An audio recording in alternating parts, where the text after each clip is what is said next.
Hello hello সবাই কেমন আছো? একবার জিজ্ঞাসা করো। ঠিক আছে, এখন বাজে 9:30। ওর বাবা নেই, কালকে সকালবেলা ফিরবে। এই মেয়ে আর আমি দুদিন একা একা রাত্রি কাটিয়েছি, আজকে শেষ রাত। বলো তোমার আমার। হ্যাঁ, এই দেখো কদিন ধরেই বলছে নুডলস খাবো নুডলস খাবো, নুডলস বানিয়ে দিয়েছি। নুডলসটা খাইয়ে দিই।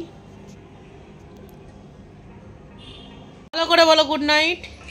ভালো করে বলো সোনা good night. Good night good night বলো। Good night. কটা বাজে? এখন বাজে 10:10। এখন দেখতে দেখতে ঘুমিয়ে পড়বে। আর খাবার একটু খেয়ে নিই।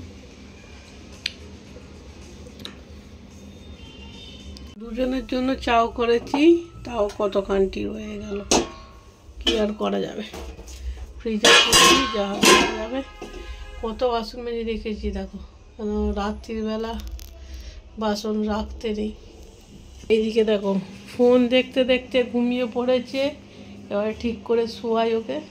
আজকেও বিছানার চাদর পাতিনি, ভালো লাগে না, কে বাঁধবে, দুজন শোবো। তুলে দিলাম, ফ্রিজ পুরো ফাঁকা, কিচ্ছু নেই। এই 3টে ব্রেড আছে, বাটার আছে, দুধ একটুখানি আছে। কি একা বেরিয়ে বেরিয়ে কি করব। এই একটু ডিম আর যত এক গাদা অরিগানো আর জড়ো হয়েছে চিলি ফ্লেক্স। সব পিজাতে দেয়, সব জড়ো করি। আর যখন দেশে যাই তখন আমার দিদির জন্য নিয়ে যাই, সে কাজে লাগায়। আমার এসব ভালো লাগে না। আর এইটা দেখো, আগের দিন মেলাতে বায়না করে কিনলো, বাট খেলো না। পুরো ফ্রিজ। গুড নাইট গোপু সোনা, ভালো থাকিস, ঘুমাস ভালো করে।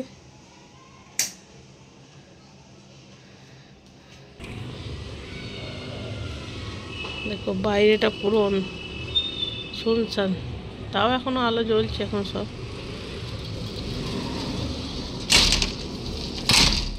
আজকে দেখো পাগলের মতন মাথা পাতা খারাপ হয়ে গেছে, সব ব্যাগ টেনে ধুয়ে দিয়েছি, কিছুই হয়নি। তাও দেখো বৃষ্টির, এটা আমার এটা বৃষ্টিদের। অনেকে বলে আমি কাজ করি না, তাহলে এইগুলো করলো কে?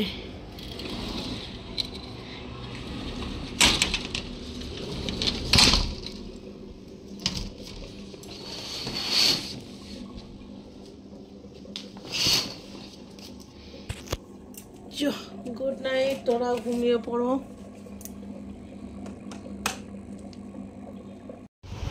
এখন বাজে 11:15 বাজে নে। এ দেখো ঠিকঠাকভাবে শুইয়ে দিয়েছি, এখন ঘুমাবে টেনে, কোনো ব্যাপার না। শোনা আমার, এ দেখো এখন কি করছে না, এখন কিছু ফটোস দেখছি। এটা যেমন বৃষ্টি যেদিন ফার্স্ট হয়েছিল, হ্যাঁ, এইটা হচ্ছে বিশ্বজিৎ আমাকে প্রথম গিফট দিয়েছিল। এইটা হচ্ছে আমার মায়ের সাথে প্রথম কেক কাটা। কেন আমাদের সময় বাবা এসব কেক কাটার ব্যাপার ছিল না। লালটুদা মানে আমার জামাইবাবু প্রথম কেক নিয়ে এসেছিল, মনে হচ্ছে এটা, হ্যাঁ নিয়ে এসেছিল জামাইবাবু। ওই সেই প্রথম কেক কাটা। মানুষ ফটো কেন তোলে জানো তো? ফটো হচ্ছে এমন একটা জিনিস, দিন চলে যায়, সেই দিনটা কিন্তু চলে যাবে, দিন সময় মুহূর্ত সব কিছুই চলে যাবে, কিন্তু এই ফটোর মধ্যে কিন্তু স্মৃতিগুলো রয়ে যায়। ওই জন্য ফটো তুলতে আমি সত্যি খুব ভালোবাসি। আর ইউটিউবে যে শর্টসগুলো দিই, ভিউসের জন্য নয়, বাট আমি জানি এইসব গান দিলে ভিউজ হবে না, তাও জানি, কিন্তু ইউটিউবে জিনিসগুলো দিচ্ছি, একটা স্মৃতি হয়ে রয়ে যাবে। যেমন আমার আগের বছরের জন্মদিন, ওইটা আমার স্মৃতি, ওই জন্মদিন কোনো দিন ভোলা যাবে না। বৃষ্টির সাথে প্রথম যে বার্থডে সেলিব্রেট হয়েছে সেইও বার্থডে কোনো দিন ভুলতে পারবো না। আমার মায়ের সাথে বার্থডে কোনো দিন ভুলতে পারবো না। কিছু কিছু মুহূর্ত থাকে গো, সেইগুলো বলা যায় না। যাই হোক,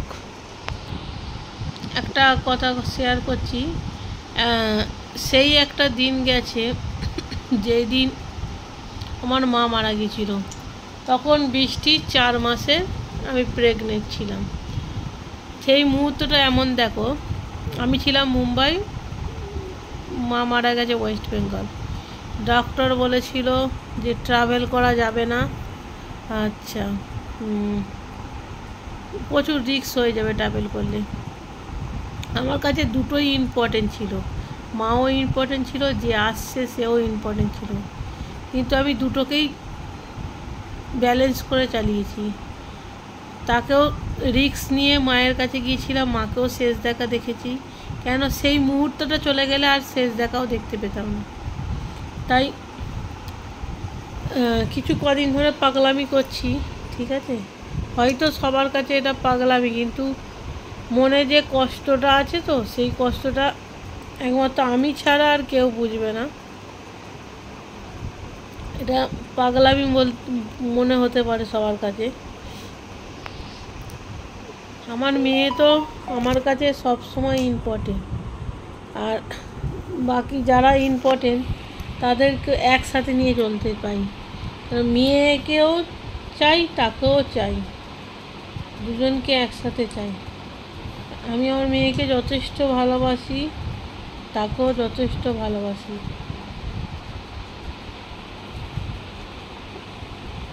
চলো, আজ ওর বাবা নেই, ওর বাবা সেই কাল সকালবেলা ফিরবে। ভালো লাগছে না কিছু। Ta-ta, bye bye, good night all friends, I miss you all friend.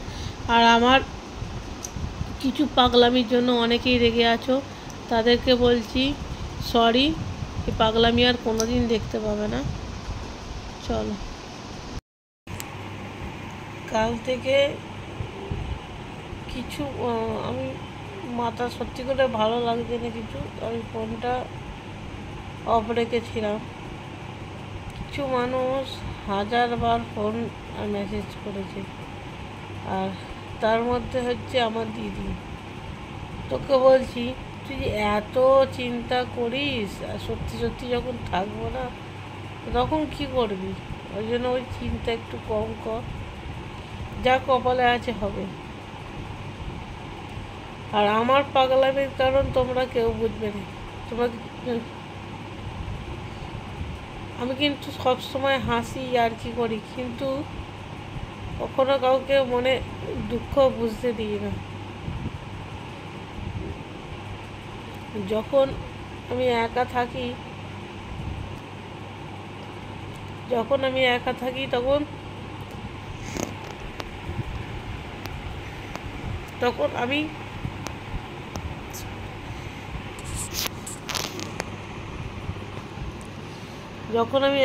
তখন আমি সবসময় কাঁদি।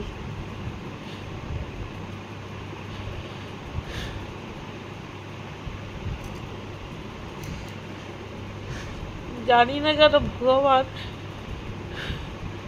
সব দিল, টাকা পয়সা বাড়ি গাড়ি সব দিল, শুধু একটা জিনিসই ছিল না, যেটা সব থেকে বেশি দামি। আমার জীবনের টাকা পয়সা বাড়ি গাড়ি কিচ্ছু লাগবে না,